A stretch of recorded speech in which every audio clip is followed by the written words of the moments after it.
Schweppe is here, the Director of Policy for the American Principles Project. Mark Halperin is here, a political analyst. Thank you, gentlemen, for both being on. Mark, are we seeing a different Trump in this moment than perhaps we've seen in 2020?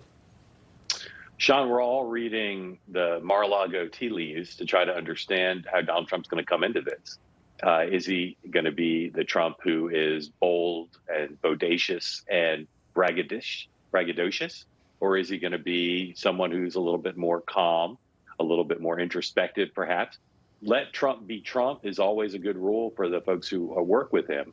But I think you're seeing now at least the possibility that he's going to come into this debate with a slightly modulated performance, which I know a lot of Republicans would like to see.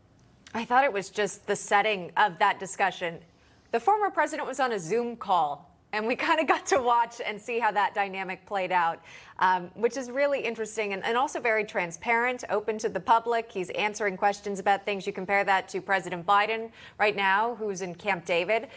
We don't know many details about his schedule for the days that he might spend there. John, talk to me about your expectations for this debate and how President Trump seems to be sending the warning not to underestimate his opponent.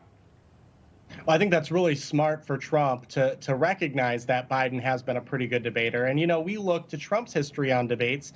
Third debate of 2016 against Hillary Clinton was a knockout blow. I think a lot of people really think that won him the election. And then the first debate in 2020, when he had COVID, not so much, right? And so what we want to see here, I think, is Trump get out there, hold Biden accountable for his record, hit the sweet spot on all of these issues, and excite voters to come out and vote for him and hopefully persuade some of those independents. It was a very interesting podcast, interesting interview. You got to see a lot of perhaps what Trump would do in a second Trump presidency. And one of the things is this that has garnered attention for decades and decades. In that very podcast we're discussing, we mentioned earlier, Trump pledging to release the remainder of the John F. Kennedy assassination files if elected. Now, Trump has boasted in his last presidency he would open all remaining classified records. As you both probably remember, it didn't happen. He yielded to pressure from the FBI and the CIA to block the release of those records to be reviewed further.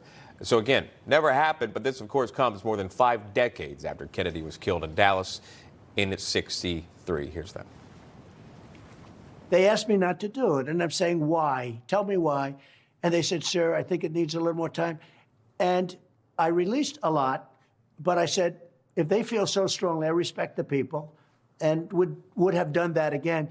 But this time, I'm just going to do it. RFK says the CIA killed his uncle. Do you believe that? Well, this wasn't CIA that asked me, but I think CIA was probably behind it. But they didn't. They would have preferred that I not release the rest of it. So we did give quite a bit. It's going to be done early on. A lot of people want to see that. And whatever it may say, I won't say. I sort of have an idea. But whatever it is, it'll be very interesting for people to see. And we're going to have to learn from it. A fascinating comment there. So he basically said he was going to do it before. He wouldn't explain exactly who came to him, but he says he was asked not to do it, and he followed that.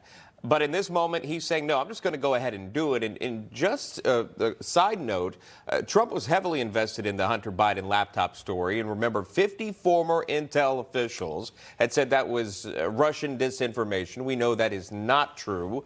So what do you make of this, Mark? Now Trump planning to release the remaining JFK files, saying, I'm just going to do it.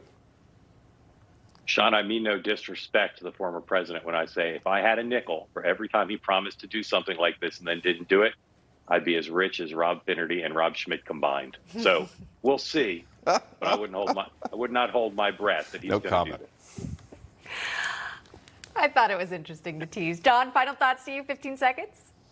I think the American people want this. We want to know about Roswell, New Mexico. We want to know about everything. The government's shown they can hide things from us, so let's find out what really happened. I think that'd be great.